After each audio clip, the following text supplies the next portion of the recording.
आज की इस क्लास में हम प्रश्नावली 5.6 के प्रश्नों को हल करेंगे। इससे पिछली क्लास में हमने फलनों का प्राचलिक रूप क्या होता है और फलनों के प्राचलिक रूप का अवकलन किस प्रकार से किया जाता है, ये दोनों बातें हमने पिछली क्लास में सीख ली। उन्हीं बातों से संबंधित इस प्रश्नावली 5.6 के प्रश्न है। तो प्रश्नावली 5.6 के प्रश्नों को देखो।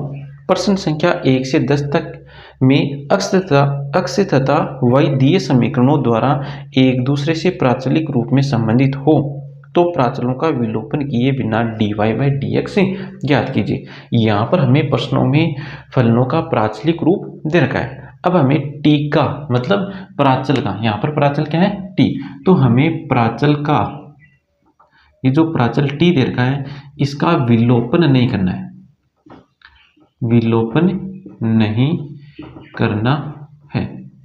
विलोपन करने का मतलब जैसे यहाँ से हमने टी स्क्वायर का मान ज्ञात कर लिया और टी स्क्वायर का मान ज्ञात करके यहाँ पर रख दिया, तो ऐसा करने पर प्राचल टी का क्या हो जाएगा, विलोपन हो जाएगा। तो इस प्रकार हमें टी स्क्वायर का मान ज्ञात करके यहाँ पर नहीं रखना है, तो हमें यहाँ पर प्राचल का विलोपन नहीं करना है। अब हमें ज्ञात करना है dy बाई dx। अब देखो dy बाई dx हम किस प्रकार ज्ञात करेंगे, तो x बराबर तो लिखा हुआ है 2at स्क्वायर और y बराबर लिखा हुआ है at की पावर 4। यहाँ पर प्राचल क्या है, तो यहाँ पर प्राचल है t, प्राचल या तो t मिलेगा या थीटा मिलेगा। अब ये जो दो समीकरण हमें दे रखे या ये जो दो फलन दे रखे इन दोनों फलनों का t के सापेक्ष हमें अवकलन कर देना है। तो t के सापेक्ष अवकलन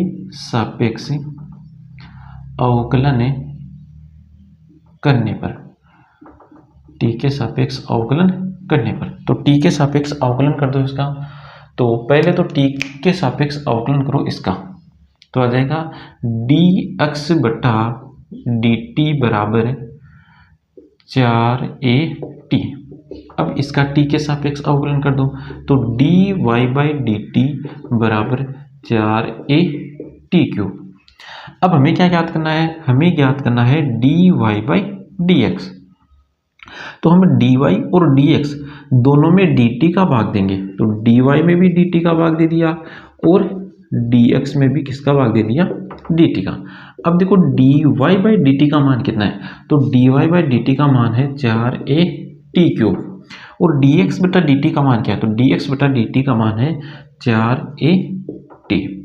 यहाँ से 4 इसे 4 कैंसिल और t की एक घात कम हो जाएगी तो आ जाएगा t स्क्वायर। तो यहाँ पर dy बाई dx बराबर कितना आ गया, dy बाई dx बराबर आ गया t स्क्वायर। तो हमें यहाँ पर फलनों का प्राचलिक रूप दे रखा था। अब हमें प्राचल का विलोपन किए बिना ही dy बाई dx से ज्ञात करना है। प्राचल का विलोपन करने का मतलब यहाँ पर जो प्राचल दे रखा है, यहाँ पर प्राचल क्या दे रखा है t, तो यहाँ से टी स्क्वायर का जैसे मान ज्ञात कर लिया और टी स्क्वायर का मान यहाँ पर रख दिया, तो ऐसा करने पर ये प्राचल t गायब हो जाएगा, प्राचल t का विलोपन हो जाएगा। तो हमें ऐसा नहीं करना है। अब हमें ज्ञात करना है क्या, dy बाई dx। तो हम क्या करेंगे, यहाँ पर जो प्राचल दे रखा है इस प्राचल के सापेक्ष ही इन फलनों का अवकलन कर देंगे। तो फलनों का अवकलन करने पर हमें एक तो मिलेगा dx बटा dt और एक हमें मिलेगा dy बाई dt। अब हमें ज्ञात करना था dy बाई dx, तो हमने dy और dx दोनों में किसका भाग दे दिया, dt का भाग दे दिया। उसके बाद dy बाई dt का मान रख दिया और dx बाई dt का मान रख दिया। ऐसा करने पर हमें मिल गया dy बाई dx और dy बाई dx क्या है, t स्क्वायर। अगला प्रश्न देखो, इसमें लिखा हुआ है x बराबर a कोस थीटा। प्रश्न नंबर 2 देखो, क्वेश्चन नंबर 2, x बराबर a कोस थीटा और y बराबर लिखा हुआ है b कोस थीटा। और इसमें भी हमें क्या करना है, वही dy बाई dx ज्ञात करना है प्राचल का विलोपन किए बिना। तो सेम इस प्रश्न को हमने हल किया था वैसा का वैसा इस प्रश्न को हल करना है और बाकी अन्य प्रश्न है उन्हीं को भी हमें इसी प्रकार हल करना है। तो यहाँ पर प्राचल क्या लिखा हुआ है, यहाँ पर प्राचल है थीटा, तो थीटा के सापेक्ष कर दो इसका अवकलन। तो थीटा के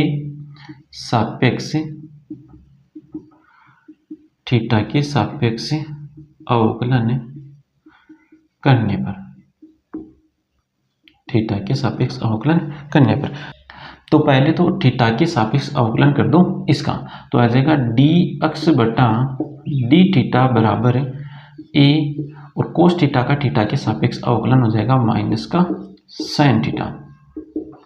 अब थीटा के सापेक्ष इसका अवकलन करो तो y का थीटा के सापेक्ष अवकलन होता है dy by d theta. B cos theta, तो बी तो अचर है, बी को रखो बाहर। कोस थीटा का थीटा के सापेक्ष अवकलन होगा माइनस का साइन थीटा। तो यहाँ से डी एक्स बटा डी थीटा बराबर तो आ गया माइनस का ए साइन थीटा, और d y by d theta बराबर आ गया माइनस का बी साइन थीटा। अब हमें ज्ञात करना है d y by d x, तो हम क्या करेंगे, डी वाई और डी एक्स दोनों में डी थीटा का भाग देंगे। अब देखो d y by d theta का मान कितना है, तो d y by d theta का मान है माइनस का बी साइन थीटा, और d x by d theta का मान क्या है, तो d x by d theta का मान है माइनस का ए साइन थीटा। तो माइनस साइन थीटा से माइनस साइन थीटा कैंसिल, तो आ गया बी बट्टा ए। तो d y by d x बराबर आ गया बी बट्टा ए। अगला प्रश्न देखो, प्रश्न नंबर 3, एक्स बराबर साइन टी, वाई बराबर कोस 2t। अब याद करना है हमें d y by d x, प्राचल का विलोपन किए बिना। तो यहाँ पर प्राचल क्या है, यहाँ पर प्राचल है t, प्राचल क्या दे रखा है t, तो हमें t के सापेक्ष अवकलन करना है। तो t के सापेक्ष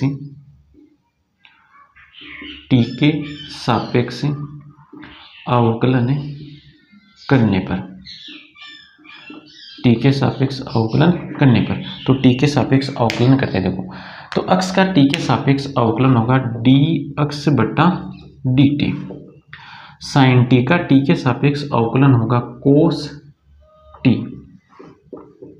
y का t के सापेक्ष अवकलन होगा d y by d t, cos 2t का t के सापेक्ष अवकलन करते हैं। तो देखो किस प्रकार करना है, कोस 2t का हम अवकलन कर रहे हैं t के सापेक्ष, तो घात है नहीं, तो अवकलन होगा फलन का, फलन है कोस, कोस का अवकलन होता है माइनस का साइन, कोण ऐसा का ऐसा हमें लिख देना है।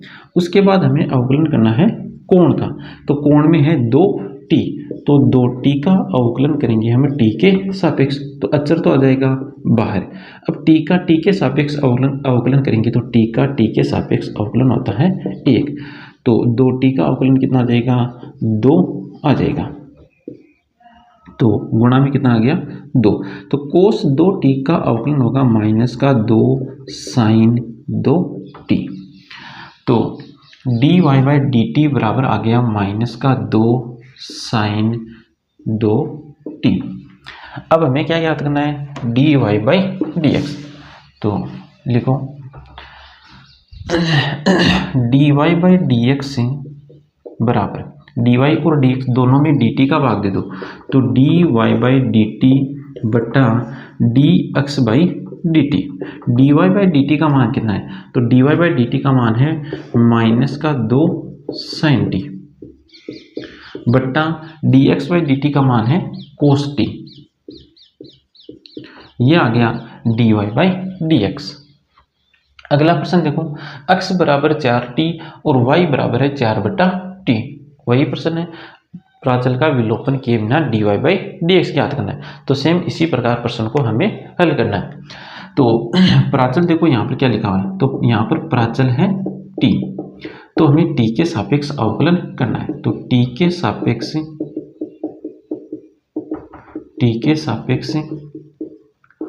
अवकलन करने पर,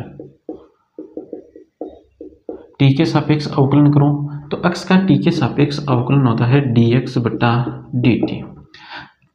4 अचर है, अचर को बाहर रखेंगे, t का t के सापेक्ष अवकलन होगा 1, तो 4 को 1 से गुणा करेंगे तो आएगा 4। y का t के सापेक्ष अवकलन होगा dy बाई dt बराबर, इसको देखो ऐसा लिख सकते हैं 4 गुणा t की घात -1, तो 4 तो है अचर, अचर को रख लेंगे अवकलन से बाहर, अब हम अवकलन करेंगे टी की घात -a का। तो पहले घात का अवकलन करो, तो घात का अवकलन करते हैं तो घात ऐसी की ऐसी लिखनी है, फिर घात में से हमें 1 कम कर देना है, फिर हमें आधार का अवकलन करना है। आधार में है टी का टी के सापेक्ष अवकलन होगा 1। तो इसको हल करो कि देखो कितना रहा है, इसको हल करने पर आएगा 4/t² और माइनस का चिन्ह, तो माइनस का 4/t²। अब हमें ज्ञात करना है dy/dx, तो dy और dx दोनों में भाग लगा दो dt का। dy/dt का मान माइनस का 4/t² बट्टा dx/dt का मान है 4, तो 4 से 4 कैंसिल, तो आ जाएगा माइनस का 1/t²। ये आ गया dy/dx। अगला प्रश्न देखो, प्रश्न नंबर 5।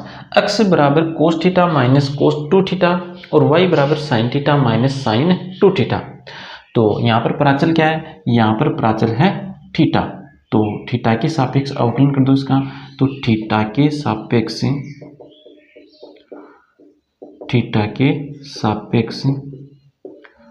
अवकलन करने पर,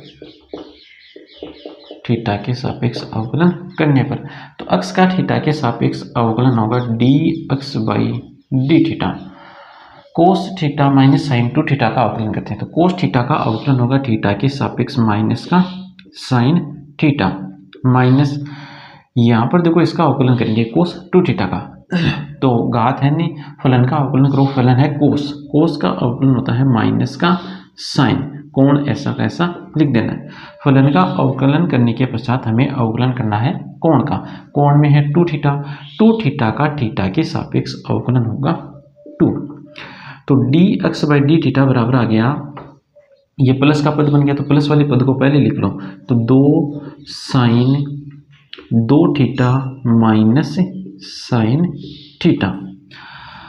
अब इसका भी थीटा के सापेक्ष अवकलन कर दो, तो dy/d थीटा बराबर साइन थीटा का थीटा के सापेक्ष अवकलन होगा कोस थीटा माइनस, यहाँ पर वही घात फलन कोण नियम लगाओ, तो घात है नहीं, फलन का अवकलन करो, फलन है साइन, साइन का अवकलन होता है कोस, कोण ऐसा का ऐसा में लिख देना है, फलन का अवकलन हो गया। अब करो कोण का, कोण है 2 थीटा, 2 थीटा का थीटा के सापेक्ष अवकलन होगा 2, तो लिख दो 2। ये आ गया dy/d थीटा। अब क्या ज्ञात करना है, हमें ज्ञात करना है dy/dx। तो dy/dx ज्ञात करने के लिए हम क्या करेंगे, dy और dx दोनों में d थीटा का भाग देंगे, इसका भाग देंगे d थीटा का। तो dy/d थीटा क्या dy/d थीटा कितना है, dy/d थीटा है कोस थीटा माइनस 2 कोस 2 थीटा बट्टा dx/d थीटा का मान कितना है, तो ये रहा dx/d theta, 2 sin 2 theta minus sine theta, ये आ गया dy/dx।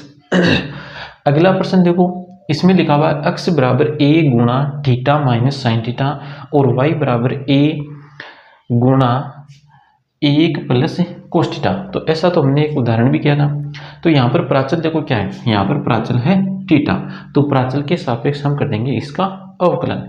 तो लिखो पहले तो थीटा के सापेक्ष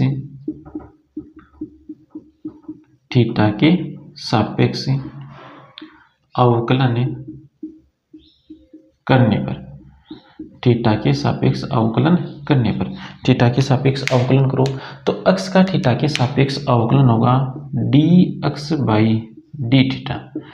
ये अचर है, अचर को अवकलन से रखेंगे बाहर। थीटा का थीटा के सापेक्ष अवकलन होगा 1 माइनस साइन थीटा का थीटा के सापेक्ष अवकलन होगा कोस थीटा। अब इसका कर दो थीटा के सापेक्ष अवकलन, तो dy/d थीटा बराबर, ए अचर है, अचर को अवकलन से रखो बाहर, 1 का अवकलन हो जाएगा 0 प्लस कोस थीटा का अवकलन होगा माइनस का sine theta, minus sine theta. तो इसको हल करेंगे तो आ जाएगा माइनस का a sine theta, minus a sine theta. अब क्या याद करना है, dy बाई डी एक्स, तो लिखो dy बाई डी एक्स बराबर dy और dx दोनों में d थीटा का भाग दे दो, दोनों में किसका भाग लगा दो, d थीटा का। तो dy बाई डी थीटा का मान तो देखो कितना है, dy बाई डी थीटा का मान है a साइन थीटा बटा dx बाई डी थीटा का मान कितना है, तो dx बाई डी थीटा का मान है a गुणा 1 माइनस c कोस थीटा। ये आ गया dy बाई डी एक्स। तो आज की क्लास में इतना ही, आगे के शेष प्रश्नों को हल करेंगे हम नेक्स्ट क्लास में। और क्लास अच्छी लगे तो वीडियो को लाइक करना है, शेयर करना है और चैनल को सब्सक्राइब भी करना है।